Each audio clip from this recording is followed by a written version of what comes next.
আমি রাসেল আহমেদ আপনাদের স্বাগত জানাচ্ছি যমুনা টেলিভিশনের নিয়মিত আয়োজন 24 ঘন্টায় প্রেজেন্টেড বাই আকিজ সানশাইন। সমসাময়িক রাজনীতির বিষয়গুলো নিয়ে আমরা আলোচনা করি, তবে আজকে আমরা একটু অর্থনীতির বিষয়গুলো নিয়ে আলোচনা করতে চাই, যেহেতু রাজনীতির সাথে অর্থনীতিরও অনেকটা সংশ্লিষ্টতা রয়েছে। এবং এই আলোচনার জন্য আমাদের সাথে স্টুডিওতে তিনজন বিশিষ্ট অতিথি উপস্থিত হয়েছেন, তাদের সাথে আমরা একটু শুরুতেই পরিচিত হইনি। ডান দিক থেকে শুরু করছি, ডক্টর খন্দকার গোলাম মোয়াজ্জেম, গবেষণা পরিচালক, centre for policy dialogue, CPD. আপনাকে আলোচনায় স্বাগত। রয়েছেন জনাব আশরাফ আহমেদ, সাবেক সভাপতি, Dhaka chamber of commerce and industry, DCCI. আপনাকে আলোচনায় স্বাগত জানাচ্ছি। এবং রয়েছেন জনাব মোহাম্মদ ফরিদ উদ্দিন, সদস্য, এনবিআর সংস্কার পরামর্শ কমিটি এবং সাবেক সদস্য, জাতীয় রাজস্ব বোর্ড। আপনাকেও আলোচনায় স্বাগত জানাচ্ছি। আলোচনা শুরু করতে চাই, যেহেতু এনবিআরের ইস্যুটি দিয়েই আসলে ডক্টর খন্দকার গোলাম মোয়াজ্জেম, একটু আপনার কাছ থেকে জানতে চাই। গত মঙ্গলবারও অর্থ উপদেষ্টা বলছিলেন যে এনবিআর দুই ভাগেই ভাগ করা থাকবে। আজকে কিছুক্ষণ আগে ভাগ করাই থাকবে সেই ব্যাখ্যাটি এসছে, এমন না যে সেটির থেকে পরিবর্তন হয়েছে, তবে এখনই নয় এমন একটি কথা বলছেন, এবং আরও কিছু পরিবর্তিত আকারে হয়তো কিছু অধ্যাদেশেরও কিছু সংশোধন আসতে পারে, সেটি আলাপ আলোচনার প্রেক্ষিতে। একটু আপনার কাছে জানতে চাইছি যে প্রধান উপদেষ্টা তো এই ঘোষণাটি দিয়েছিলেন আরও বোধহয় মাস দুয়েক আগে। তিনি একটি বক্তব্য বলছিলেন যে এনবিআর দুই ভাগে ভাগ করা হবে বা বিলুপ্ত করা হবে। তাহলে আলোচনার এখনো বাকি রইল কেন? আবার প্রয়োজন পড়লো কেন? আন্দোলনের পরে আমাদের এই সিদ্ধান্তটি নিতে হলো কেন? মানে কোথায় সমস্যাটি একটু আপনার কাছ থেকে জানতে চাই। না, এরকম একটি গুরুত্বপূর্ণ জাতীয় সিদ্ধান্ত নেয়ার ক্ষেত্রে বা অর্থনৈতিক সিদ্ধান্ত নেয়ার ক্ষেত্রে অবশ্যই যারা এর সঙ্গে সম্পর্কিত, যারা স্টেক হোল্ডার, পার্টিকুলারলি এনবিআরের যারা কর্মকর্তা কর্মচারী রয়েছেন তারা এবং অন্যান্য যারা স্টেক হোল্ডার, তাদের বিশেষ করে ব্যবসায়ীরা যেহেতু এর একটা গুরুত্বপূর্ণ অংশীদার, তাদের সঙ্গে আলাপ আলোচনার বিষয়গুলো থাকে। দীর্ঘদিন থেকে এই বিভাজনের কথাটি আলোচনা হয়ে আসছে যে হ্যাঁ, এরকম একটি বিভাজন দরকার। আমার ধারণা সেরকম ব্যাপারে একটা মৌলিক একটা জায়গায় ঐক্যমত্য হয়তো আছে ভিতরে, কিন্তু সমস্যাটি অন্য জায়গায় তৈরি হয়েছে। এবং যে অধ্যাদেশটি জারি হয়েছে সে অধ্যাদেশটি যদি আপনি দেখেন তাহলে মনে হবে যে হ্যাঁ, কোনো কোনো ক্ষেত্রে এই অধ্যাদেশটি তৈরির ক্ষেত্রে বা প্রস্তুতির ক্ষেত্রে কোনো একটা পার্টিকুলার সরকারের কোনো বিষয়ে বা কোনো স্টেক হোল্ডারকে বেশি গুরুত্ব দেওয়া হয়েছে বা এনবিআরের যারা তাদেরকে কিছুটা কম গুরুত্ব দেওয়া হয়েছে, এরকম কিছু বিষয়াদির কারণে হয়তো ক্ষোভের সৃষ্টি। তো সেই বিষয়গুলোর ক্ষেত্রে মানে যখন এই অধ্যাদেশটি তৈরি হয়েছে সেই পর্যায়ে যদি সমস্ত স্টেক হোল্ডারদের সাথে পর্যাপ্ত আলাপ আলোচনা হতো তাহলে হয়তো এতটা বিষয় দাঁড়াতো না। তবে আমার কাছে যেটি মনে হয় যে এই যে সংস্কারের ক্ষেত্রে, এনবিআরের মতো সংস্কারের ক্ষেত্রে এই বিষয়টি একটা টেস্ট কেসের মতো, এবং এই টেস্ট কেসটি আমরা এনবিআরে তো দেখছি। আমার ধারণা এই ধরনের সংস্কার যদি অন্যান্য মন্ত্রণালয় বিভাগেও হয় একই ধরনেরই আসলে ইস্যুগুলো দাঁড়াবে, এবং সেই ইস্যুগুলোর একটা ইঙ্গিত আপনি পাবেন যে অন্তর্বর্তী সরকার আসবার পরে একদিকে বিসিএস প্রশাসন এবং আরেকদিকে 24টি ক্যাডারের সবাই একত্রিত হয়ে একজন কে বড় কে ছোট, আমরা বঞ্চিত, আমরা সুপ্রিম বা আমরা এটার স্টেক হোল্ডার কেন হব না, এই যে বিভিন্ন ধরনের দ্বন্দ্ব, এইটার কিন্তু কিছুটা রিফ্লেকশন কিন্তু আপনি এখানেও দেখবেন। এবং আমার ধারণা এই ধরনের দ্বন্দ্ব বা জটিলতা অন্যান্য মন্ত্রণালয় বিভাগের ভিতরেও রয়ে গিয়েছে, যে বিভাগের যারা কর্মকর্তা তারা কতটুকু পর্যন্ত সিনিয়রিটি পাবেন, সেক্ষেত্রে যারা অ্যাডমিন থেকে আসবেন তারা এখানে কতটুকু কোথায় অন্তর্ভুক্ত হবেন না হবেন, এই দ্বন্দ্বটি কিন্তু বেশ হয়ে এসছে এবং সেটা বেশ প্রকটতর রয়েছে। তো তার একটা রিফ্লেকশন কিন্তু এখানেও রয়ে গিয়েছে। সুতরাং আমার ধারণা সমাধানটি খুব সহজ না, কেননা এই ধরনের একটা সমাধান যদি হতে হয় তাহলে এর একটা নীতিগত অবস্থান প্রয়োজন হবে, কেননা এই কাঠামোতে অন্যান্য অনেক জায়গাতেই সংস্কারের প্রস্তাবনা রয়েছে, অন্যান্য ডিপার্টমেন্টগুলোতে হয়তো সংস্কারের বিষয় রয়েছে। সুতরাং এক্ষেত্রে কোন কাঠামোতে গেলে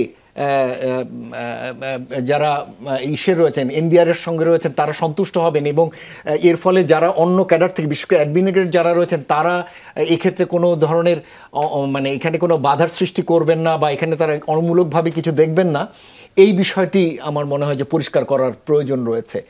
আমার একটাই কথা যে আমার নিজের সাম্প্রতিককালে বিভিন্ন ডিপার্টমেন্টের সাথে কাজ করার অভিজ্ঞতা থেকে আমার মনে হয়েছে যে বাংলাদেশে ধীরে ধীরে অর্থনৈতিক কর্মকাণ্ড প্রসারিত হওয়ার সাথে সাথে বিশেষায়িত জ্ঞান বা এগুলোর প্রয়োজন বাড়ছে এবং এক্ষেত্রে জটিলতাও বিভিন্ন রকমের নতুন নতুন জটিলতা আসছে।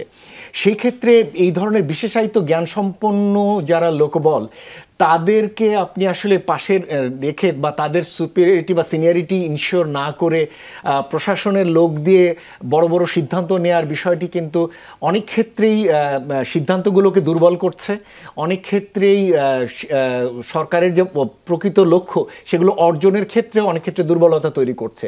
সুতরাং আমার কাছেও কেন জানি মনে হয় যে সেটা শুধু এনবিআর না, অন্যান্য জায়গাতেও আমি বলবো যে বিশেষায়িত জ্ঞান সম্পন্ন অর্থাৎ বিভাগের ভিতর থেকে আস্তে আস্তে উপরের পজিশনগুলোতে আরও বেশি ভিতর থেকে লোক নিয়ে নেওয়া এবং টপ লিডারশিপে তাদের লোকদেরও সমান সুযোগ থাকা, এই বিষয়গুলো অমূলক না। আমার ধারণা এই দাবিটি শুধু এনবিআর না, অন্য যে কোনো জায়গা থেকেই উঠবে।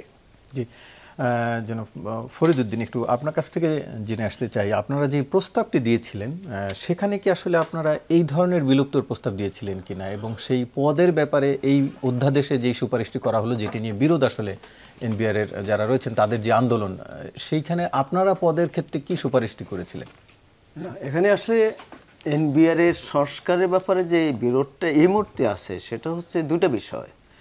একটা হচ্ছে যে এনবিআর-এর অফিসাররা চাচ্ছে যে ওরা কিন্তু যে প্রস্তাব আমরা করেছিলাম তার সাথে একমতই ছিল। আমরা প্রস্তাব করেছিলাম যে যদি নীতি বিভাগ এবং ব্যবস্থাপনা বিভাগ আলাদা হয় তাহলে যেহেতু এটি স্পেশালাইজড ডিপার্টমেন্ট এবং টেক্সট ডিপার্টমেন্ট ডেফিনেটলি স্পেশালাইজড, এটা নলেজ তো সবাই থাকে না, জার্নালিস্ট অ্যাডমিনিস্ট্রেশন যারা আছে তাদের এটা থাকবে না, প্রশ্নই ওঠে না।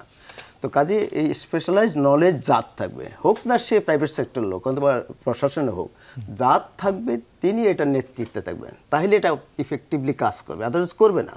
যেটা মোয়াজ্জেম সাহেব বলেছেন যে আসলে স্পেশালাইজেশনের সেখানে স্পেশালাইজড লোকদেরকেই দিয়ে করতে হবে। সারা বিশ্বে এখন এটাই প্রবণতা। উন্নয়ন বিষয়গুলি কিন্তু আস্তে আস্তে জটিল হয়ে যাচ্ছে, এত সহজে না। 60-এর দশকে 70-এর দশকে উন্নয়ন বিষয় অনেক সহজ ছিল, কারণ উন্নয়ন বিষয় কিন্তু বিভিন্নভাবে জটিল হয়ে যাচ্ছে, অনেক কমপ্লেক্স, একটার সাথে একটা ইন্টারপ্লে হচ্ছে। কাজে এই ধরনের স্পেশালাইজড অর্গানাইজেশন ডেফিনেটলি আপনাকে ওই নলেজের লোক নিয়ে আসতে হবে। আমরা সেটাই প্রস্তাব করেছিলাম যে যদি নীতি বিভাগে যাদেরকে এর নেতৃত্বে দিবে তিনি নলেজ, ওই ডোমিনেন্ট নলেজ তার থাকতে হবে এবং তার লিডারশিপ কোয়ালিটি থাকতে হবে। শুধু নলেজ থাকতে হবে না, লিডারশিপ কোয়ালিটি। কেন লিডারশিপ কোয়ালিটি থাকতে হবে? কারণ স্টেক হোল্ডারদের ক্ষেত্রে মোটিভেট করে একটা উত্তম মানের যে ট্যাক্স সিস্টেম, আমাদের ট্যাক্সে অনেক ডিস্টর্শন আছে, অসংখ্য ডিস্টর্শন আছে, যেটা স্টেক হোল্ডাররা বিভিন্ন সময় বলে আসছে, কিন্তু এই ডিস্টর্শনগুলি অ্যাড্রেস হচ্ছে না বিকজ লিডারশিপের এবং পলিটিক্যাল ওনারশিপের অভাবে। তা আমরা সেই জন্য বলেছিলাম যে লিডার যদি স্ট্রং হয়, নলেজেবল হয়, তাহলেই শুধুমাত্র এই পরিবর্তনগুলি হবে। এবং একইভাবে ব্যবস্থাপনা বিভাগে আমরা কিন্তু এরকম বলেছিলাম যে এর দায়িত্ব কিন্তু ওই স্পেশাল নলেজ যাদের থাকবে তাদের থেকে সুনির্দিষ্ট নীতিমালার ভিত্তিতে সবচেয়ে যোগ্যতম ব্যক্তিকে অর্থাৎ ধরুন এনবিআর-এ 10 জন মেম্বার আছে, এই 10 জন মেম্বারের মধ্যে নট নেসেসারিলি সিনিয়র মোস্ট মেম্বারকে আমরা বলি না, আমরা বলছি যদি কম্পিটিশনের ভিতরে যদি সবচেয়ে ইয়াংগেস্ট মেম্বার প্রমাণ করতে পারে he is the most knowledgeable, most dedicated person, competent person, আমরা বলেছি তাকে ওখানে লিডার করতে হবে।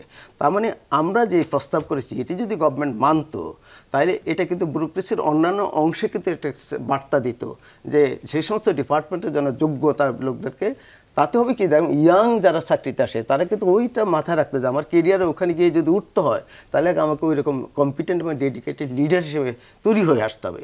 আমরা ওইরকম প্রস্তাব করেছি, কিন্তু যেই অধ্যাদেশটা পাশ হয়েছে সেটাতে কিন্তু ওই দুইটা এরিয়া থেকে সরে আসছে। এনবিআর-এর অফিসাররা এই যে এখন বলছে যে রাজস্ব ব্যবস্থা তো আসলে ওই অর্থে খুব বড় একটি বিষয় নয় যে এই দুইটার উপরে তো অনেক কিছু নির্ভর করছে, পুরা সাফল্য এর উপর নির্ভর করে। আমি বলেছি ওদিনও বলেছি অ্যাডভাইজার সরকারে যে পুরা সাফল্যের উপর নির্ভর করে। আর যদি এখানে রং সিলেকশন হয়, কারণ আমি আপনাকে একটু কথা বলি, একটু বিষয় নেই, সেটা হচ্ছে কি এই যে এনবিআর যে রিফর্মটা হয়েছে এটা অর্থাৎ পলিসি এবং অ্যাডমিনিস্ট্রেশন সেপারেশন, এটা কিন্তু টোটাল এনবিআর-এর টোটাল রিফর্মের ম্যাক্সিমাম 7 থেকে 8%, অ্যান্ড দি রেস্ট 92% কিন্তু এখনও রিফর্ম হয় না। আমরা সেটার উপর কাজ করতেছি কমিটি। এবং সেটা করে আমরা কিন্তু মোটামুটি ড্রাফট বানিয়েছি এবং স্টেক হোল্ডারদের কাছে ছেড়ে দেবো। স্টেক হোল্ডাররা দেখে বলবে যে আমরা যে প্রস্তাবগুলি করেছি, সুপারিশ করেছি, সেটি কি ঠিক আছে কি ঠিক নেই, কোনোটা যোগ করা উচিত কি কোনো বিয়োগ করা উচিত কি, ওনারা বলবে। বলার পরে যদি তারপরে আমরা ফাইনাল করি দেন সরকারের কাছে দেবো, এতে পলিটিক্যাল ওনারশিপ তৈরি হবে। এটি কিন্তু ডেভেলপমেন্ট পার্টনাররা অংশগ্রহণ করবে, ইনাদের পার্টিসিপেশন থাকবে, স্টেক হোল্ডারদের, ব্যবসায়ীরা গ্রহণ করবে এবং তাতে ইনকাম হবে। কাজে আমরা বলেছি যে যেই সংস্কারটা করেছে পলিসি এবং সেপারেশন, এটা হচ্ছে টোটাল রিফর্মের ম্যাক্সিমাম 5 থেকে 7%। কেন আমরা আগে করছি একটা প্রশ্ন হতে পারে, এটা আমরা করতাম না। আমরা কিন্তু টোটাল প্যাকেজটাকে, রিফর্ম প্যাকেজটা একসাথে দিতে চেয়েছিলাম। একসাথে দিলে এই সংকটটা হতো না, আজকে যে বিতর্কটা হয়েছে এই সংকটটা হতো না। এটা হয়েছে আমাদেরকে বলা হয়েছে যে IMF বলছে ইমিডিয়েটলি করতে হবে। এই IMF-এর কথা শুনতে গিয়ে সংকটটা তৈরি হয়েছে। এরপরে গভর্নমেন্ট এটাকে সিরিয়াসলি চিন্তা করে নাই যে আসলে একটা স্পেশালাইজড অর্গানাইজেশনে কেন এই কম্প্রোমাইজটা করতে, কথা শুনতে গিয়ে নাকি এমন যে আপনারা যে প্রস্তাবটি দিয়েছেন সেটি যখন মডিফাই হয়ে গেছে সেইখানে সংকটটি তৈরি হয়েছে? হ্যাঁ, সংকট ওখানে তৈরি হয়েছে, কিন্তু আমাদেরকে এই যে রিপোর্টটা আলাদা কেন দিলাম, আলাদা কেন দিলাম, টোটাল রিপোর্টের সাথে না দিয়ে এটা কেন আলাদা দিলাম? দেখেন, মে মাসে 12 তারিখে অধ্যাদেশ পাশ হয়েছে, কিন্তু আমরা দিয়েছি জানুয়ারি মাসের প্রথম দিকে, তার মানে কি 4-5 মাস চলে গেল। আমি কিন্তু চূড়ান্ত রিপোর্টটাই কিন্তু আমি মার্চের 30 তারিখের মধ্যে দিতে পারতাম। যদি আমি 30 তারিখে দিতাম তাহলে কিন্তু আজকে এই অধ্যাদেশটা জারি হতো না, কারণ টোটাল রিফর্ম প্যাকেজটা যখন গভর্নমেন্ট দেখতো এবং ওটারই অংশ হিসেবে যখন এই অধ্যাদেশ করতে হতো, তখন কিন্তু গভর্নমেন্ট এইরকম সিদ্ধান্ত নিতে পারতো না, এটা পারতো না। এবং স্টেক হোল্ডার তখন কিন্তু অ্যালার্ট থাকতো, তারা এটা পাহারা দিত যে কি হচ্ছে না হচ্ছে। সেই কারণে এটা হয়েছে শুধুমাত্র আমাদেরকে এটা আগে বলতে দেওয়ার কারণে এটা হয়ে গেছে সমস্যাটা। তাও তো আমরা দিচ্ছি বললাম জানুয়ারি মাসের দিকে, কিন্তু এটা হলো জানুয়ারি মে মাসে কত 12 তারিখের দিকে। এই লম্বা সময় এটা কেন পরিবর্তন হলো? অন্য জায়গায় কিন্তু খুব একটা পরিবর্তন হয় নাই। NBR অফিসারদের আপত্তিটা এখানে যে এটা স্পেশালাইজড অর্গানাইজেশন, কেন এটা আপত্তিটা আমি আপনাকে বলি। আমি আপনাকে বলি গত 54 বছরে 53 বছরে 31 জন চেয়ারম্যান NBR আসছে, মেয়াদ এভারেজে 1 বছর 7 মাস। এটা কি হয়? একটা রেভিনিউ ডিপার্টমেন্ট আপনি নেতৃত্ব করবেন, ওনার ডোমেন নলেজ কিন্তু ছিল না, একজনেরও ছিল না। শুধু তাই না, এখন যে বোর্ড রয়েছে সেখানে যে অ্যাডমিন বোর্ড, সেখানেও দেখলাম যে সেটাও বাইরে, খোঁজ নিয়ে সেটাও বেশিরভাগই এক্স্যাক্টলি। তো 51 বছর 53 বছরে 31 জন চেয়ারম্যান আসছে, এভারেজ মেয়াদ হয়েছে 1 বছর 7 মাস, কেউ 1 মাসও ছিল। এরকম একটা টেকনিক্যাল অর্গানাইজেশনে উনি ডোমেইন নলেজ ছাড়া কি এখানে এসে কি নেতৃত্ব দিয়েছেন অনুমান করেন? তাহলে আজকে যে NBR-এর যে সমস্যা, জাতীয় অর্থনীতির সমস্যাগুলি কি, আমাদের ট্যাক্স রেশিও লোয়েস্ট, এটা আমাদের বাড়াতে হবে। এটা কোনো কেন বাড়ে না? কারণ ক্যাপাসিটি নেই NBR-এর। আমাদের কি হচ্ছে, ইনডাইরেক্ট ট্যাক্স আমাদের টোটাল রেভিনিউর 80%, এবং ব্যবসায়ীরাও কিন্তু এটা নিয়ে কথা বলে না, কারণ ওটা তাদের সুবিধা। এটি নিয়ে আপনার কাছে আমি আরো একবার আসছি। আমি একটু জনাব আশরাফ আহমেদ, একটু আপনার কাছ থেকে জানতে চাই যে আপনারা তো অন্যতম বড় অংশীজন আসলে এই NBR-এর সংশ্লিষ্ট বিষয়গুলো, তো এই যে বিভক্তির ফলে আপনারা আসলে কি চাইছেন? মানে আপনারা বিভক্তির ফলে কি আপনারা লাভবান হবেন নাকি লোকসানে পড়বেন? কোন জায়গাতে, মানে আপনাদের মন্তব্যটা? ধন্যবাদ। ট্যাক্স পলিসি ইউনিট যে আলাদা করা দরকার, এটা কিন্তু প্রাইভেট সেক্টর বহু বছর ধরে বলে আসছে, ক্রমাগত বলে আসছি আমরা, এবং বলে আসছি যে এটা কেন, তার দুটো স্পেসিফিক গল্প বলি আমি। দেখুন, আমাদের দেশে একটা আইন ছিল যে স্ট্যাম্প অ্যাক্টের আন্ডারে যে কোনো ধরনের বন্ড, মানে আপনার ট্রেডেবল ইনস্ট্রুমেন্ট, ফাইন্যান্সিয়াল ইনস্ট্রুমেন্ট যদি আমরা ইস্যু করতে চাই তাহলে 2% একটা স্ট্যাম্প ডিউটি দিতে হতো। যেই কারণে আই থিঙ্ক আইনটা বোধহয় 1884 কিংবা 82 সনে করা, এবং 2019-20 পর্যন্ত এটা ছিল। এই সময়টাতে কোনো বন্ড আমার জানা মতে বাংলাদেশে ইস্যু হয়নি। তার কারণটা হলো ওই যে 2% ট্যাক্স দিতে হলে এই জিনিসটা একেবারেই ফিজিবল না। কিন্তু যখন 2000, আমি ঠিক ডেটটা মনে নেই, 19 কিংবা 20-এ যখন এটা উইথড্র করা হলো, তারপরের এই 5-6 বছরে প্রায়, আমি আজকে হিসাব করে দেখলাম, প্রায় 38,000 কোটি টাকার মতো বিভিন্ন ধরনের ব্যাংক, কর্পোরেট কিংবা ব্যাংকের থেকে বন্ড ইস্যু করা হয়েছে। এটার মানে হলো রাফলি আপনার প্রত্যেক বছর 4,000 কোটি টাকার লেভেলে আপনার ইন্টারেস্ট পেমেন্ট হয়, কুপন পেমেন্ট হয়। এই 4,000 কোটি টাকা হল, তার মানে হচ্ছে মোটামুটি 800 থেকে 1,000 কোটি টাকা ট্যাক্স কালেকশন হয়। ওই যখন ইন্টারেস্ট পেমেন্ট করা হয় তখন ওখান থেকে AIT কেটে রাখা হয়। এই যে দেখুন, এই যে 2% যেই ট্যাক্স, যেটাতে আমরা 100 বছরে বোধহয় 1 টাকাও পেয়েছি কিনা আমার সন্দেহ আছে, সেটা উইথড্র করার ফলে একটা 2000 কোটি টাকার একটা ট্যাক্সের সোর্স তৈরি হলো। এটাই হচ্ছে ট্যাক্স পলিসি ইউনিট আলাদা করার উদ্দেশ্য। আপনি যদি এটা না করতে পারেন, মানে এফেক্টিভলি আমরা ইকোনমিক্সের ভাষায় যদি বলি, এটা হচ্ছে you have to tax for growth, যে আপনার অর্থনীতির উন্নয়নের জন্য যে এই ট্যাক্স পলিসিটা প্রয়োজন সেটা আপনাকে করতে হবে। আবার আরও দুটো এক্সাম্পল দিই আপনাকে। বাংলাদেশে ইলেকট্রনিক্স ইন্ডাস্ট্রি এবং অটোমোবাইল ইন্ডাস্ট্রি, এই দুটো ইন্ডাস্ট্রি তৈরি হয়েছে বিকজ আমরা ধাপে ধাপে এটাকে ট্যাক্স অ্যাডভান্টেজ দিয়েছি। কীরকম? প্রথম ধাক্কায় বলেছি যে সিকেডি আনলে ডাইরেক্ট ইম্পোর্টের থেকে কম ট্যাক্স দিতে হবে, তারপরে বলেছি না, এসকেডি আনলে যা হবে সিকেডিতে তার থেকে কম হবে। তারপরে একটা পয়েন্টে গিয়ে বলেছি না, যদি ম্যানুফ্যাকচার করেন তাহলে হবে, অ্যাসেম্বল করেন তাহলে ট্যাক্স অ্যাডভান্টেজ পাবেন। তারপরে বলেছি যদি সবচেয়ে বড় কম্পোনেন্টটা ম্যানুফ্যাকচার করেন তাহলে আপনি ট্যাক্স ম্যানুফ্যাকচার হিসেবে সুবিধা পাবেন। এই যে এই প্রসেসটা, এটা কিন্তু প্রায় 15-20 বছর ধরে হয়েছে, কিন্তু আনফর্চুনেটলি এটা কখনো কোনো একটা পলিসি ডিরেক্টিভের আন্ডারে কিংবা প্ল্যান রাস্তায় জিনিসটা করা যায়নি। এটা কি হয়েছে, বিভিন্ন পর্যায়ে আমরা গিয়ে দিন দরবার করেছি এনবিআর এর কাছে, সরকারের কাছে, তখন কেউ একজন একটু ছাড় দিয়েছেন, তারপরে 2 বছর পরে দেখা গেল যে আরেকটু ছাড় দিয়েছেন। এই যে এই প্রসেসটা, এটাকে যদি আপনি ইনস্টিটিউশনালাইজ করতে চান, যে আমরা আমাদের ইকোনমি গ্রো করার জন্য যে ট্যাক্সেশন পলিসি নিতে হবে, যেসব জায়গায় ট্যাক্স কমাতে হবে, যেসব জায়গায় আমরা ট্যাক্স বসাতে পারবো, এই যে ট্রেড অফের যে হিসাবগুলো, এই কাজটা যদি করতে গেলে কিন্তু আপনার পলিসি ইউনিট লাগবে। আমরা যদি স্টেক হোল্ডার কিংবা ভুক্তভোগী হিসাবে যদি বলি, কারণ ট্যাক্স তো আমাদেরকেই জেনারেট করতে হয়, ইনকাম তো আসলে আলটিমেটলি আমাদেরকেই জেনারেট করতে হয়। আচ্ছা, এই ইনকাম জেনারেশন প্রসেসটাতে যদি আপনি আমাদেরকে বাদ দিয়ে যদি কাজটা করতে চান, এটা আসলে হবে না। মানে যদি আমি ওই আমাদেরকে বলা হয় না যে ট্যাক্স কালেক্টরের কাজ হচ্ছে অন্যের শস্য কেটে নিয়ে আসা, হ্যাঁ, কিন্তু আপনি যদি আপনার চাষিদেরকে যথেষ্ট ইনসেন্টিভ না দেন, আপনি যদি জায়গা মতো আপনার ইরিগেশন না করেন, আপনি যদি বীজ না দেন, তাহলে তো আপনার বাড়বে না, চাষের আউটপুট বাড়বে না। চাষের আউটপুট বাড়লে আপনার ট্যাক্স রেট কমালেও আপনি বেশি ট্যাক্স পাবেন। এই যে এই প্রসেসটা, এইটাকে ইনস্টিটিউশনালাইজ করতে গেলে আপনাকে একটা পলিসি ইউনিট করা ছাড়া আপনার কোনো উপায় নেই। কারণ আপনি অন্যভাবে যদি দেখেন, আপনি এনবিআর এর একমাত্র অবজেক্টিভ কি মেজারেবল কেপিআই যদি থাকে, যে আপনি বছরে কত ট্যাক্স জেনারেট করতে পারছেন, কত ট্যাক্স কালেক্ট করতে পারছেন, তাতে ইন্ডাস্ট্রি বাঁচলো না মরে গেল সেটা এনবিআর এর দেখার বিষয় না, এইভাবে যদি আপনি ডিফাইন করে দেন, তখন কিন্তু আর এনবিআর এর পক্ষে অন্য কোনো কিছু চিন্তা করা সম্ভব না। ফলে এই যে ট্যাক্স বেস যেটা বাড়ানোর যে গল্পটা, যেই প্রসেসটা, যেই পদ্ধতিটা, সেটার জন্য আপনাকে ট্যাক্স পলিসি ইউনিট লাগবেই। এখন এই ট্যাক্স পলিসি ইউনিট আপনি সরকার আইআরডির জায়গায় করবে, না এনবিআর এর ভিতরে করবে, না ট্যারিফ কমিশনকে দিয়ে করাবে, এটা আমাদের জন্য ইররেলেভেন্ট। আমরা কিন্তু এটা বলতে পারি যে আপনার যারা এই যে স্পেশালাইজড ডোমেইন এক্সপার্টিস যাদের আছে, তাদেরকে ছাড়া যদি জিনিসটা করেন, তাহলে এটা কাজ করবে না। কিন্তু যতদূর এনবিআর এর কর্মকর্তাদের সাথে কথা বলে যতটা বোঝা গেছে যে তারা আসলে বিভক্তির বিপক্ষে নন, কিন্তু ওই পদের জায়গাটাতে হচ্ছে তাদের মূল আপত্তি, এবং এটি নিয়ে তারা আলোচনা করেছিলেন, সেটি ফলপ্রসূ হয়নি বলে তারা পুরো বিভক্তির বিপক্ষে চলে গেছে। কারেক্ট।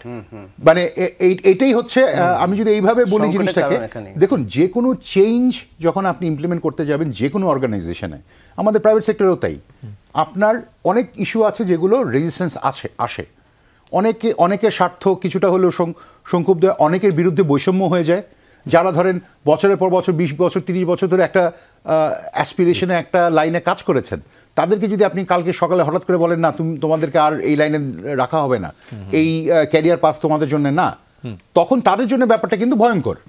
এবং একই সাথে এটাও আমি বলে দিতে পারি আপনাকে যে আপনি পলিসি ইউনিট যদি তৈরি করেন, আপনি আলটিমেটলি ওই এক্সপার্টিস আপনি ট্যাক্স ক্যাডারের বাইরে কারো কাছ থেকে পাবেন বলে আমার মনে হয় না।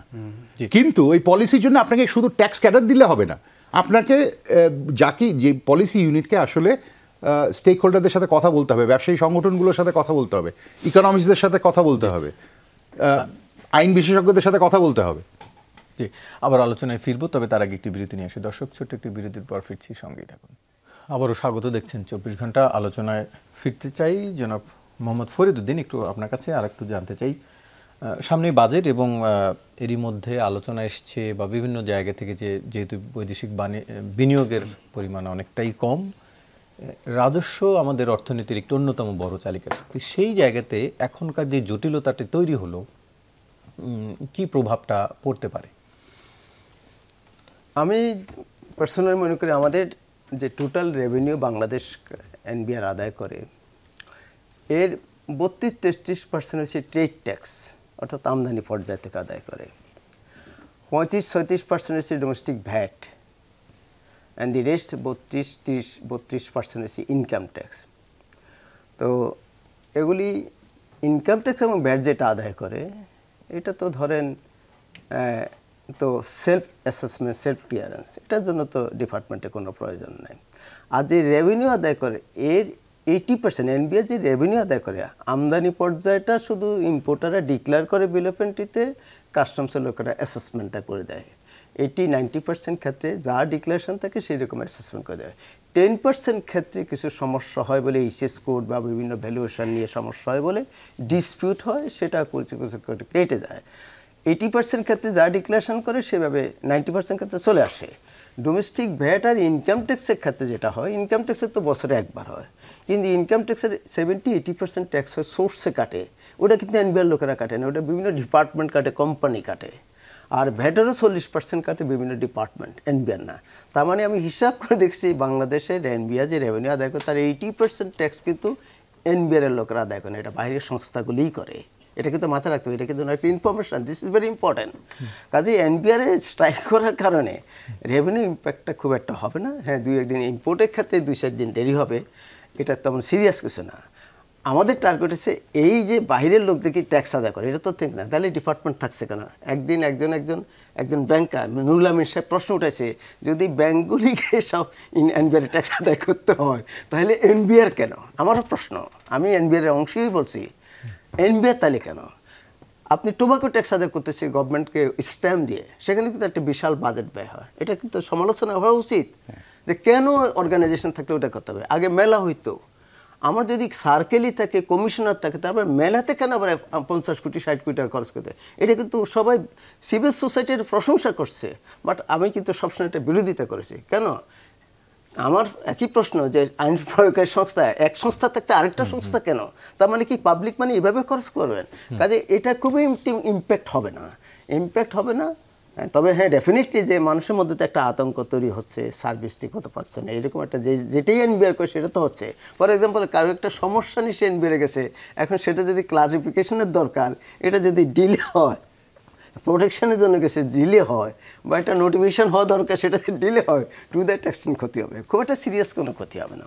জি, একটু আশরাফ আহমেদ, একটু আপনার কাছে আমরা প্রসঙ্গ একটু পরিবর্তন করতে চাই, বন্দর প্রসঙ্গে একটু জানতে চাই। যেহেতু চট্টগ্রাম বন্দরে নিউ মেরিন টার্মিনালটি অপারেশনের দায়িত্ব বিদেশিদেরকে দেওয়ার পরিকল্পনা এসেছে এবং যেটি নিয়ে আলোচনাও চলছে, এর আগে বিদেশিদেরকে পতেঙ্গা টার্মিনালটি দেওয়া হয়েছে এবং যেটি বলা হচ্ছে যে সৌদি আরবের রেড সি গেটওয়ে টার্মিনালকে দেওয়ার পরও প্রত্যাশার মাত্র 12% কন্টেনার হ্যান্ডলিং করেছে টার্মিনালটি।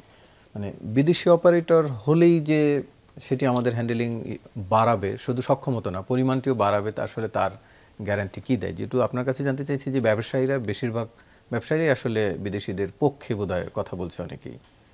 ব্যাপারটা আসলে একটু ভুল বোঝাবুঝির ইস্যু আছে এখানে।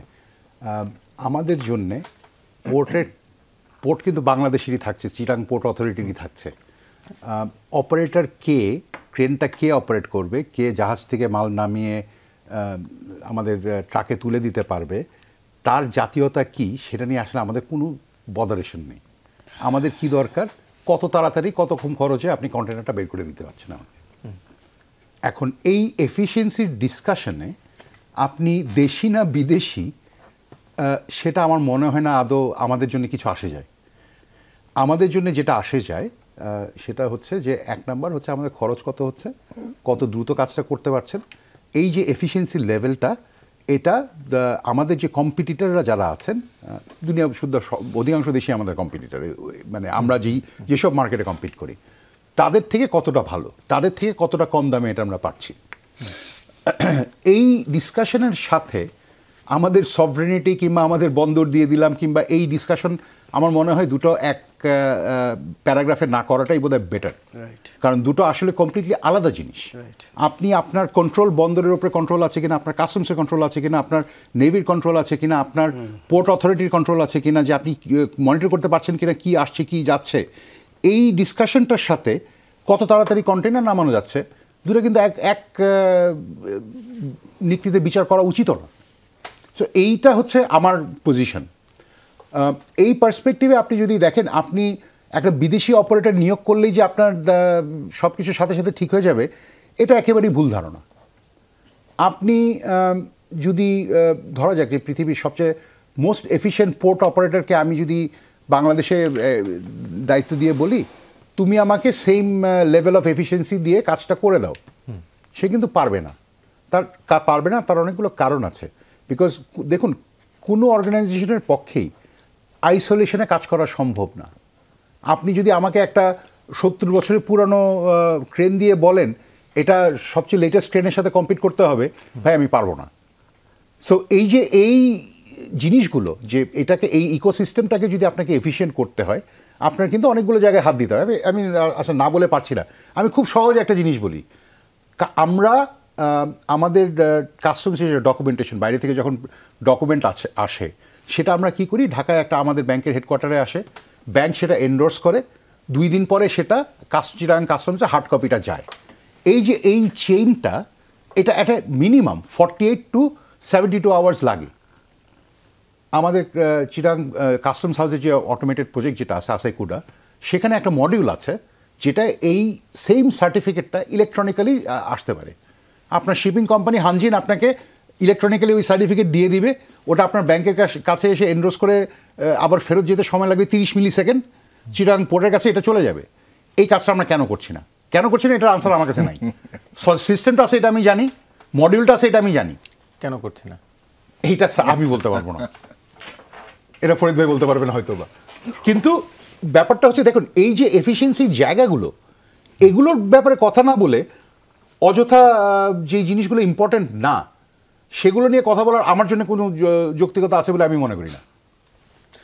আর একটু ছোট করে একটু যদি জানতে চাই, যে আপনি এফিসিয়েন্সির কথা বললেন, সেইখানে কি আমাদের লোকাল যারা অপারেটর তারা কি এইখানে ঘাটতির স্বাক্ষর রেখেছে, বা কোন জায়গাটাতে আসলে আপনাদের আগ্রহের জায়গা? দেখুন, আপনি যদি আমাকে বলেন হ্যাঁ যে এমন একটা কিছু করতে হবে যেটার জন্য আমাকে বোয়িং থেকে একজনকে হায়ার করতে হবে, কোরিয়া থেকে একজনকে হায়ার করতে হবে, রাশিয়া থেকে একজনকে হায়ার করতে হবে, আমার যদি রিসোর্সেস থাকে এটা আমি পরের দিন করে ফেলবো।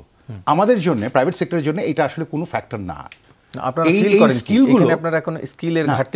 স্কিলগুলো কিন্তু অর্গানাইজেশনাল যতখানি, তার থেকে অনেক বেশি পিপল ড্রিভেন। এগুলো কিন্তু ইন্টেলেকচুয়াল প্রপার্টি না, যে আমাকে এটা করতে গেলে, আমি অ্যামাজনের সিস্টেম ইউজ করতে গেলে আমাকে লাইসেন্স নিতে হবে, মাইক্রোসফটের জিনিস দিয়ে কাজ করতে গেলে লাইসেন্স নিতে হবে, ব্যাপারটা কিন্তু তা না।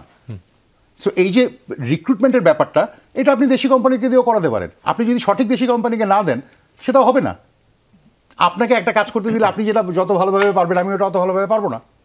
সো এই ডিসকাশনটাও তো আছে। সমস্ত প্রাইভেট সেক্টর কোম্পানি তো এক না। জি, আমি চিটং পোর্টে কমিশনার ছিলাম, কাস্টমস কমিশনার ছিলাম, এবং এই যে প্রাইভেট আইসিটি যেটি এখন অপারেট করে, এই লাইসেন্স কিন্তু আমিই দিয়েছিলাম 2005 সনে। তো আমার পার্সোনাল অপিনিয়ন, এবং আমি আন্তর্জাতিকভাবে কাস্টমস পোর্ট ব্যবস্থাপনা কি সেটার উপর আমরা অনেক দেশে ট্রেনিং করেছি। আমাদের এখানে কিন্তু আসলে আবারও বলি যে কাস্টমসের ক্ষেত্রে, পোর্টের ক্ষেত্রে যে রিফর্মসগুলি হওয়া দরকার সেটা হয় নাই। সেখানে যেটা আপনি যদি কোনো অপারেশন কোনো একটা বাইরের সংস্থাকে দেন, ওটা দিলে ওটা দিয়ে কিন্তু আপনি সার্ভিস পাবেন না। এটা টোটাল রিফর্ম যদি আপনি না করেন, কাস্টমার পোর্টের মধ্যে কিন্তু একটা ইন্টিগ্রেটেড রিফর্ম দরকার। এর সাথে অন্যান্য যে স্টেক হোল্ডার আছে, যেটা উনি বললো ব্যাংক, আমাদের দেখেন ব্যাংকের সিস্টেমে কি, যেটা ইম্পোর্টের একটা সমস্যা আছে, আমাদের এখন কিন্তু ব্যাংক এবং মাধ্যমিকতে মানুষ এলসি করে। তো এলসির প্রথম শর্ত হচ্ছে ওনারা পিআই নেন। পিআই মানে প্রপার ইনভয়েস। আগে ইন্ডেন্টর নিত, এখন ইন্ডেন্ট দেওয়াটা বন্ধ করে দিয়েছে, কারণ যারা ইন্ডেন্টর তাদের ওই ইন্ডেন্টের কমিশনের উপর একটা ট্যাক্স আছে, ভ্যাট এবং ইনকাম ট্যাক্স আছে, সেটা অ্যাভয়েড করার জন্য তারা এখন ওরাই পিআই দিয়ে দেয়, ইনাদেরকে দিয়ে দেয়, ওনারা পিআই দিয়ে এলসি করে। ওই পিআইটা এবং এলসিতে বলা থাকে, অধিকাংশ ক্ষেত্রে বলা থাকে গুডসের বর্ণনা পরিমাণ অ্যাজ পার দি পিআই। খেয়াল করে দেখেন, কিন্তু এলসিটা ব্যাংকিং সিস্টেমে কাস্টমার সিকিউরিটিতে যায়, কিন্তু পিআইটা যায় না। তো তাহলে ওই এলসির মানেটা কি? এখন আপনি যদি ইনভয়েসটা নিয়ে আসেন আপনার সাপ্লায়ার, তো আপনি যদি মাঝখানে এখানে চেঞ্জ করেন, কাস্টমার্সে কিছু করার নেই। এটা হচ্ছে এবং অদ্ভুত ব্যাপার, এটা কিন্তু এখনো অ্যাড্রেস করা হয়নি। এটা সিরিয়াস এখানে মিস্টেক এখানে হচ্ছে, গভর্নমেন্টের রেভিনিউ হচ্ছে, আনইভেন কম্পিটিশন হচ্ছে, হয়রানি যেটা সব কিছু হচ্ছে, এটা অ্যাড্রেস করা দরকার। এটা কিন্তু এখনও করা হয়নি। জি, এবং সাথে সাথে আমি আপনাকে বলি ট্রেড ফ্যাসিলিটেশন, যে কাস্টমসে এবং পোর্টে যে রিস্ক ম্যানেজমেন্ট আধুনিক, এগুলো কিছুই করা হয়নি। কাস্টমসে ভ্যালুয়েশন মডিউল করা উচিত ছিল, সেটা কিছু করা হয়নি। ন্যাশনাল সিঙ্গল উইন্ডোর জন্য বিশ্বব্যাংক থেকে 7 বছর আগে টাকা নেওয়া হয়েছে, কিছুই করা হয়নি। এসআইকুটা কিন্তু একটা সিম্পলি একটা calculator, it's not even a system, not it a system. আবার ফোর্টের সাথে এসআইকুটার সিস্টেমে কোনো ইন্টিগ্রেশন নাই, তার মানে ফোর্টের মতো চলতেছে। তো a lot of reforms are to be undertaken, who do it? কেউ করছে না। এটা তো কার কাজ? ফোর্ট মিনিস্ট্রি আলাদা চলে, এনবিআর আলাদা চলে, এবং এই যা কিছু হচ্ছে কিছু মনে করবেন না, ওই ডেভেলপমেন্ট পার্টনাররা বিভিন্ন কন্ডিশনালিটি যা বলে ওটাই শুধু রিফর্ম হচ্ছে। এখনো আমরা পলিটিক্যাল কোনো ওনারশিপ নাই। আই মাস্ট সে কোনো পলিটিক্যাল ওনারশিপ নাই। যদি থাকতো তাহলে এই রিফর্মগুলি তো খুব রকেট সায়েন্স না, খুব সিম্পল কাজ। অন্যান্য দেশ করছে, বাংলাদেশ কেন পারবে না? আর স্টেক হোল্ডারও সিরিয়াসলি কোনো সাবসিস্টি কখনো করে নাই। এখন গোলাম আজম, একটু আপনার কাছ থেকে জানতে চাই যে যারা এর বিরোধিতা করছেন, বিভিন্ন সময় আলোচনা করে, তারা বলছেন তাদের বক্তব্য যেই জায়গাটিতে যুক্তিটি হচ্ছে নিউমারিং টার্মিনালটি সুপার স্ট্রাকচার সমৃদ্ধ একটি আন্তর্জাতিক মানের টার্মিনাল এবং এটি সক্ষমতার চেয়ে বেশি সেবা দিতে সক্ষম হয়েছে গত বছরেও। আবার এটি সম্প্রসারণের সুযোগও নেই, ফলে এই টার্মিনাল আর নতুন করে বিনিয়োগের সুযোগ নেই বলে মনে করেন। একটু আপনার মন্তব্য জানতে চাইছি। দেখুন, আমার বক্তব্য একটু আলাদা। আমার মন্তব্যটির ক্ষেত্রে আমি মনে করি যে যেহেতু চট্টগ্রাম অঞ্চল নিয়ে সাম্প্রতিককালে রাজনৈতিক অনেক রকমের বিশ্লেষণ হচ্ছে এবং অনেক রকমের হচ্ছে, মেরুকরণ বলি, টানাপোড়েন বলি, অনেক রকমের আলোচনা হচ্ছে এবং তার সঙ্গে বন্দরের সম্পর্ক হবার একটা রাজনৈতিক সম্পর্ক যুক্ত করে দেখবারও একটা সুযোগ রয়েছে। সুতরাং এরকম একটি বিষয়ে আমি মনে করি না যে অন্তর্বর্তী সরকারের দ্রুত কোনো সিদ্ধান্ত নেওয়া উচিত। আমি মনে করি যে যেহেতু এই ধরনের টার্মিনাল দীর্ঘমেয়াদী লিজে দেওয়া হয়, 20 বছর, 15 বছর, 20 বছরের জন্য দেওয়া হয়, সুতরাং সেরকম একটি দীর্ঘমেয়াদী সিদ্ধান্তের কাজটি বরঞ্চ রাজনৈতিক সরকারের কাছে ছেড়ে দেওয়াটি সমীচীন। সুতরাং এক্ষেত্রে এফিসিয়েন্সির যে বিষয় রয়েছে, বিদেশিরা ভালো এফিশিয়েন্ট কম, অথবা এখানে যেগুলো বলা হচ্ছে টেকনোলজিক্যাল বিষয় বা ইনফ্রাস্ট্রাকচার অন্যান্য বিষয়, শুধুই বন্দর থেকে পণ্য ওঠানো নামানো সবগুলোই ঠিক আছে। এমনকি এখানে দক্ষতার বিষয়টা হয়তো যৌক্তিক হতে পারে, কিন্তু সিদ্ধান্ত নেওয়ার ক্ষেত্রে কোনটি মানদণ্ড হবে সেই মানদণ্ডের বিষয়টি আমার মনে হয় যে অন্তর্বর্তী সরকার নিজের দায়িত্বে না করাটি শ্রেয়তর, এবং সেই বিষয়টি বরঞ্চ উচিত হবে এই ধরনের বিষয়টি নির্বাচিত সরকারের কাছেই জন্য, যেহেতু খুব বেশি দিন দূরে নেই, এমন না যে অনেক দিন পরে আমরা ইলেকশন, বলাই হচ্ছে যে হ্যাঁ আগামী কিছুদিনের ভিতরে ইলেকশন হবে, সুতরাং সেই হিসেবে আমরা কিছুদিন কাল অপেক্ষা করতেই পারি।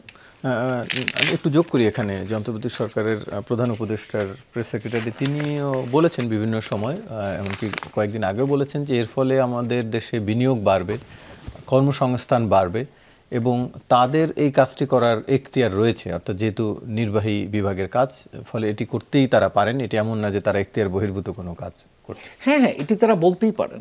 অন্তর্বর্তী সরকারের প্রধান হিসেবে প্রফেসর ইউনূসও সম্প্রতি যেহেতু চিটাগাং বন্দর ভিজিট করেছেন তখনও বলেছেন, আবার প্রেস সচিব মহোদয় হয়তো বলেছেন, ঠিক আছে, এগুলো তারা বলতেই পারেন। কিন্তু আমরা কিন্তু সাম্প্রতিককালে দেখতে পাচ্ছি যে বিনিয়োগের ক্ষেত্রে কিন্তু খুব বড় কোনো নেই, উদ্বেল, মানে অনেক বেশি উদ্বেল পরিস্থিতি নেই। কিছুদিন আগে একটা বিনিয়োগ সম্মেলন হয়েছে, কিন্তু সেটি তো দূরে থাকে, এখন এক্সিস্টিং যে ব্যবসায়ী রয়েছে তারাই প্রতিদিন এখন পেপারে বড় করে বিজ্ঞপ্তি দিচ্ছে তাদের গ্যাসের সরবরাহটা অন্তত যাতে ইন্ডাস্ট্রিগুলোতে দেওয়া হয়। সুতরাং এগুলোরই এক্সিস্টিং শিল্প কারখানাকেই আমরা সাপ্লাই দিতে পারছি না, নতুন বিনিয়োগকারীকে অ্যাট্রাক্ট করব কি করে? সুতরাং শুধুমাত্র একটা পোর্টের এরকম একটি সিদ্ধান্তের মাধ্যমে আপনি বড় বিনিয়োগ অ্যাট্রাক্ট করতে পারবেন আমার মনে হয় না সেটি এখানে খুব বেশি সম্পর্কিত। তার থেকেও আমি মনে করি যে গুরুত্বপূর্ণ হলো যে যেহেতু এই অঞ্চলটিকে ঘিরে বিভিন্ন রকমের রাজনৈতিক টানাপোড়েনের ইস্যুগুলো এসছে, সুতরাং অন্তর্বর্তী সরকার এই ধরনের বিষয়গুলো কে উচিত হবে রাজনৈতিক সরকারের সিদ্ধান্তের জন্য ছেড়ে দেয়া, এবং সরকার যেহেতু অন্তর্বর্তী এবং খুব বেশিকাল তারা থাকছেনও না, সুতরাং আমরা আরও কিছুকাল অপেক্ষা করে নির্বাচিত সরকার আসলে তার মাধ্যমে সিদ্ধান্তটি হলে সেটা বরঞ্চ বিনিয়োগের জন্য আরও অনেক বেশি ইতিবাচক হবে। এবং তখন যদি সিদ্ধান্ত নেওয়া হয় সকল পক্ষের আলোচনার ভিত্তিতে, ঐক্যমতের ভিত্তিতে, ঐক্যমত না হোক অন্তত আলোচনার ভিত্তিতে নেওয়া হোক, সেটা বরঞ্চ অনেক ক্ষেত্রে যৌক্তিক হবে। আমি এমনকি এই কথাটি এনবিআরের ক্ষেত্রেও বলতে পারি। এনবিআরের এই সংস্কার কাজটি বরঞ্চ রাজনৈতিক সরকার নিলে আরও হয়তো শ্লথ হতো, কিন্তু এত বেশি হতো না, এত বেশি রেজিস্ট্যান্স বা এত বেশি কিছু হতো না। আপনি অলরেডি দেখেছেন যে রাজনৈতিক দলগুলো ইতিমধ্যে সমালোচনা করছেন এইভাবে এই ভাগ করার বিষয়টি। দেখুন, সংস্কারের এটি কিন্তু একটা টেস্ট কেসও এই সরকারের জন্য। আপনি অর্থনৈতিক একটা ছোট্ট সংস্কার করতে গিয়েই গলদঘর্ম হয়ে যেতে হচ্ছে, এবং সেক্ষেত্রে লিডারশিপ মানে পলিটিক্যাল যে ওনারশিপ বা বিভিন্ন পক্ষের ওনারশিপ, সেটাও কিন্তু আমরা সব জায়গায় কিন্তু পুরোপুরি নিতে পারছি না। এটি নিয়ে আমি আপনার কাছে আসছি, সংস্কারের ভবিষ্যৎ নিয়েও একটু আপনার কাছে জানতে চাইবো, তবে তার আগে একটু বিরতি নিয়ে আসি। দর্শক, ছোট্ট একটু বিরতির পর ফিরছি, সঙ্গেই থাকুন। আবারও স্বাগত, দেখছেন 24 ঘন্টা আলোচনায় ফিরছি। মোহাম্মদ ফরিদউদ্দিন, একটু আপনার কাছ থেকে জানতে চাই যে সংস্কারের ভবিষ্যৎ নিয়ে একটু আপনার কাছ থেকেও জানতে চাই। আপনিও যে বিষয়গুলো নিয়ে আক্ষেপ করছিলেন, এর আগের পর্বে বলছিলেন যে যেই জায়গাগুলোতে সংস্কার প্রয়োজন সেখানে হাত দেওয়া হচ্ছে না, কেবল কিছু কিছু গুটিগত কয়েক জায়গায় হাত দেওয়া হচ্ছে, যেটি আসলে খুব একটা কাজে আসবে না। ওই জায়গাগুলোতে হাত দেওয়া যাচ্ছে না নাকি দিচ্ছে না? কোন জায়গায় আসলে সমস্যাটি যাচ্ছে না? আমি পার্সোনালি, আমি যেহেতু এনবিআরে ছিলাম এবং আমি শুরু থেকে রিফর্মের সাথে জড়িত ছিলাম। এনবিআরে আমি 10 বছর মেম্বার ছিলাম, লংগেস্ট টাইম। অতীতে কোনো দিন ছিল না, ভবিষ্যতে কেউ থাকবে না। এবং আমি শুরু থেকে কিন্তু রিফর্মের সাথে আমার আগ্রহী এটা এরিয়া। আমি কিন্তু ডেভেলপমেন্ট পার্টনারের সাথে কোঅর্ডিনেট করেছি, সব কিছু চেষ্টা করেছি, কিন্তু এটা এবং পলিটিক্যাল অথরিটির কাছে নিজে পার্সোনালি বলেছি, পলিটিক্যাল অথরিটি টপ চিফ এক্সিকিউটিভের কাছে বলেছি যে আমাদেরকে পলিটিক্যাল সাপোর্ট দেন, এনবিআরকে আধুনিক করেন, দেশে ইকোনমিক গভর্নেন্স ভালো হবে, আপনার রেভিনিউ বাড়বে, ইনভেস্টমেন্ট এনভায়রনমেন্ট বাড়বে, ইনভেস্টমেন্ট বাড়বে, আপনার ডিস্ট্রিবিউটিভ জাস্টিস হবে। আমাদের এখানে কিন্তু ডিস্ট্রিবিউটিভ জাস্টিস নাই ট্যাক্স সিস্টেমে। আমাদের ট্যাক্স সিস্টেমে যে ডিস্টর্শন, সেখান থেকে আমরা বেরিয়ে আসতে পারবো এবং সামগ্রিকভাবে কিন্তু আমরা একটা উত্তম অর্থনীতির দিকে যেতে পারবো। আমাদের দরকার হচ্ছে পলিটিক্যাল সাপোর্ট, পলিটিক্যাল ওনারশিপ। এটা কিন্তু আমি মাননীয় প্রধানমন্ত্রীর কাছে, অর্থমন্ত্রীর সামনে বলেছিলাম, প্রধানমন্ত্রী কার্যালয়ে, এবং আমরা বলেছিলাম যে আমরা এই লক্ষ্যে কাজ করতেছি, আমাদেরকে সে পলিটিক্যাল সাপোর্ট দেন। সেখানে ইনভেস্টমেন্ট লাগবে, এনবিআর রিফর্মের জন্য 7 থেকে 8,000 কোটি টাকা ইনভেস্টমেন্ট লাগবে। বিশ্বব্যাংকের টাকা দিয়ে হবে না, ওই টাকা ওরা যেটা দেয় সেই টাকা ইনভেস্টমেন্টে হয়তো বা 10 টাকা খরচ করে, কিন্তু ওই কি বিদেশে ভ্রমণ টমন ট্রেনিং এই সমস্ত টাকা খরচ করে শেষ হয়ে যায়। আমার দরকার হচ্ছে ইনভেস্টমেন্ট, টেকনিক্যাল সাপোর্টের কোনো কাজ হবে না, আমার রিয়েল ইনভেস্টমেন্ট দরকার। সেই রিয়েল ইনভেস্টমেন্ট কোথায় ডিজিটালাইজেশন লাগবে, আমার ট্যাক্স সিস্টেমকে আধুনিক করতে হবে, যেই জন্য আমরা পলিসি সেপারেট করতেছি। আমাদের ট্যাক্স সিস্টেমের 80% ইনডাইরেক্ট ট্যাক্স, এটাকে ডাইরেক্ট ট্যাক্স ডিপেন্ডেন্ট করতে হবে। অন্তত ডাইরেক্ট ট্যাক্সের কন্ট্রিবিউশন 50% নিতে হবে, ইনডাইরেক্ট ট্যাক্স কন্ট্রিবিউশন কমিয়ে আনতে হবে। এটা হচ্ছে উন্নয়নের সূচক, এবং তাতে ডিস্ট্রিবিউটিভ জাস্টিস হবে, ন্যায় বিচার হবে, সমাজে বৈষম্যটা আস্তে আস্তে কমে আসবে। এই কাজগুলোর বাধা কোথায়? বাধাটা কিছু, ওই যে পলিটিক্যাল ওনারশিপ নাই, পার্লামেন্ট আছে, গভর্নমেন্ট আছে, কিন্তু কখনো কোনো ভাবে নাই কেউ, কোনো গভর্নমেন্ট কখনো বলে না। আমি অনেস্টলি স্পিকিং, কোনো পলিটিক্যাল গভর্নমেন্ট কখনো বলে নাই, কোনো পলিটিক্যাল গভর্নমেন্ট এটা নিয়ে কখনো বলে নাই। তাদের বলা উচিত, তাদের বলতে হবে যে এনবিআরকে রিফর্ম করতে হবে, এবং এটা হোম গ্রোন রিফর্ম। খন্দকার গোলাম মজুম, একটু আপনার কাছ থেকে জানতে চাই, যেহেতু এর আগেও সংস্কারের ভবিষ্যৎ নিয়ে কথা বলছিলেন, একজন উপদেষ্টার একটু আপনাকে উদ্ধৃতি দিয়ে বলতে চাই। বাংলাদেশ আওয়ামী লীগ নর্থ দিল্লি, বলেনি, উপদেষ্টা আসিফ মাহমুদ সজীব ভুঁইয়া একটি পোস্ট করেছেন, বাংলাদেশ আওয়ামী লীগ নর্থ দিল্লি জোটভুক্ত হয়ে যে কুমির ডেকে আনছেন তা আপনাদেরই খাবে। আর একটু ছোট করে একটু পড়ি, আমাদের না আছে মরার ভয়, না আছে হারাবার কিছু ভয়, একমাত্র আফসোস গণতান্ত্রিক রূপান্তর আর এদেশের মানুষের ভাগ্যে কোনোটাই ইতিবাচক পথে যাবে না আর কি। স্বপ্ন দেখে স্বপ্ন ভঙ্গের কষ্টই বোধ হয় এদেশের ভাগ্য। যেহেতু সংস্কার নিয়ে আসলে এই সরকারের কাছে সবচেয়ে বেশি আলোচনা বা মানুষের কথা হচ্ছে, তার কথায় কি এক ধরনের ইঙ্গিত পাওয়া যাচ্ছে যে এই সংস্কারের ভবিষ্যৎ আসলে অনেকটা অন্ধকারে? না না না, আমি মোটেই আসলে মনে করি না যে অন্ধকারে। এই সরকার যে কাজগুলো করছেন, অর্থাৎ সংস্কার কোথায় কোথায় হওয়া দরকার, সেগুলো কিন্তু চিহ্নিত হয়ে গেল। কিন্তু আমি মনে করি যে সংস্কার বাস্তবায়নের দায়িত্বটা এই সরকারের নেওয়া উচিত না। আমার মূল কথাটি হচ্ছে, সেই কাজগুলো আসলে নির্বাচিত সরকার, নির্বাচিত পার্লামেন্টের মাধ্যমে তারা এগুলোর ভিত্তিতে কোনগুলো তারা বাস্তবায়ন করবেন না, সেই ভিত্তিতে তারা এই কাজগুলো করবেন। এমনকি একটা যদি অন্তর্ভুক্তিমূলক একটা ইলেকশন যদি সামনে হয় এবং সেখানে যদি আমাদের ইয়াং এই পার্টির যারা লিডার রয়েছেন তাদেরকে যদি আমরা সেখানে পাই, অনেক বেশি ভালো ডিবেট হবে সেখানে, অনেক বেশি ডিসকাশন হবে এবং সেখান থেকে ভালো সাজেশন আসবে এবং এক ধরনের রিফর্ম কিন্তু সেখান থেকে চলে আসবে। এবং যেহেতু সব খাতভিত্তিক রিফর্ম এর বিষয়গুলো আমরা জানতে পারছি এই সময়কালে, একটাই খালি আমার দুঃখ, সেটা হলো যে অনেক ধরনের রিফর্মের কথা এর ভিতরে শুনেছি, কিন্তু সবচেয়ে গুরুত্বপূর্ণ যে রিফর্ম, যে কারণে এই ধরনের প্রবলেমগুলো বারবার হচ্ছে বাংলাদেশে, সেটা হলো পলিটিক্যাল পার্টি রিফর্ম বা পলিটিক্যাল প্রসেসের রিফর্ম।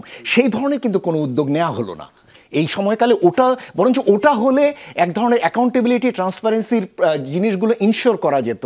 ফান্ড কোথা থেকে আসে, কোথায় ব্যয় হয় এবং পলিটিক্যাল পার্টিগুলো কীভাবে ইলেকশন ফাইন্যান্স করছে না, এই জিনিসগুলো যদি ট্রান্সপারেন্টলি করা যেত, তাহলে কিন্তু এই যে নির্বাচিত প্রতিনিধির ক্ষেত্রে যে আশঙ্কা থাকে যে এক পার্টি নিয়ে ফেলবে সব আর অন্য কেউ পাবে না, এই জিনিসগুলো অনেক কমিয়ে আনা যেত এবং সংসদে অনেক বেশি জনপ্রতিনিধিত্বশীল, অনেক বেশি ইনক্লুসিভ বিভিন্ন পার্টির আমরা সমন্বয় সেখানে দেখতে পেতাম। সুতরাং সংস্কারের যে জায়গাটি যেটা এই সরকার করে যাচ্ছেন, আমার মনে হয় যে বাস্তবায়নের জায়গাটি বরঞ্চ নির্বাচিত সরকার করবেন, এই প্রত্যাশা আমার থাকবে। কিন্তু যদি এনারা শুরু করতেই না পারেন, সেটি আসলে পরবর্তী রাজনৈতিক সরকারের পক্ষে কতটা সম্ভব হবে শুরু করা? কারণ তাদের অনেক কিছু মেনটেন করে চলতে হয়, সেই কালচার তো আমরা দেখেছি। বা দেখুন, আমি সবসময় একটি জিনিস মনে করি যে গণতান্ত্রিক উত্তরণ বা সংস্কারের মতো প্রক্রিয়াটি এটি একটি ধীর প্রক্রিয়া।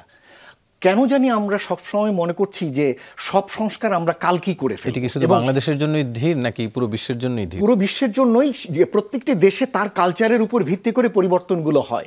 বাংলাদেশে ওভারঅল আমাদের পলিটিক্যাল অ্যাকুমেন বা পলিটিক্যাল আন্ডারস্ট্যান্ডিং এবং জনগণের যে লিভিং এবং তার যে রাজনৈতিক দৃষ্টিভঙ্গি এবং তার যে পরিবর্তন চাওয়ার আকাঙ্ক্ষা, এটা অনেক অনেক ধীর। এবং সেই জায়গায় আপনি যত বড় পরিবর্তন আনতে চাইবেন, এমনকি নলেজেবল লেভেলে, এই যে অনেক নলেজেবল একটা জায়গা, যেমন এই যে ব্যুরোক্রেসি লেভেলে ছোট্ট একটা পরিবর্তন, আমি ছোটই বলবো এই পরিবর্তন, সেটাই করতে পারছি না।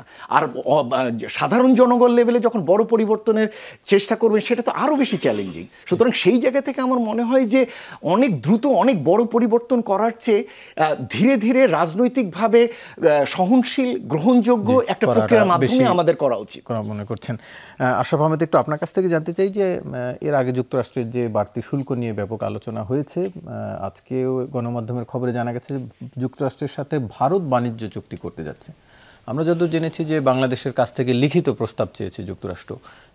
কোন পর্যায়ে আসলে রয়েছে এখন? কি মনে হয় যে 3 মাসের স্থগিতাদেশের মধ্যে আমরা এই সমস্যার সমাধান করতে পারছি কিনা? আমরা আশা করি করতে পারবো। আমরা যতটুকু জানি যে আমাদের কমার্স মিনিস্ট্রি বেশ কিছু উদ্যোগ নিয়েছেন, আমরা কিছু প্রস্তাবও দিয়েছি। এটা আমরা বোধহয় ডিটেইল প্রস্তাব হিসেবে সামনেই আরও অনেকগুলো জিনিস তুলে ধরব। দেখুন, কিন্তু ফান্ডামেন্টাল যেই জায়গাটাতে আমরা শঙ্কিত সেটা হচ্ছে যে এই যে ট্যারিফ যেটাকে হিসাব করা হচ্ছে, এটা কিন্তু আমরা কনভেনশনালি যেটাকে ট্যারিফ বলি যে এত % শুল্ক দিতে হবে, ব্যাপারটা কিন্তু ওইভাবে হিসাব করা হয়নি। এটা হিসাব করা হচ্ছে যে টোটাল এক্সপোর্টের সাথে আপনার ট্রেডের সাথে আমাদের ট্রেড ডেফিসিটের রেশিওটা। তার মানে হচ্ছে আপনাকে যদি ডেফিসিট কমাতে হয়, ট্রেড ডেফিসিট আমেরিকার সাথে, মানে আমাদের এখন ট্রেড সারপ্লাস থাকে, এটা কমাতে হয়। তার ট্রেড সারপ্লাস থাকে মানে হচ্ছে ইকোনমিক্সের ভাষায় প্রতি বছর $8 থেকে $10 বিলিয়ন ক্যাপিটাল আমেরিকা থেকে বাংলাদেশে ঢোকে থ্রু এ ট্রেড।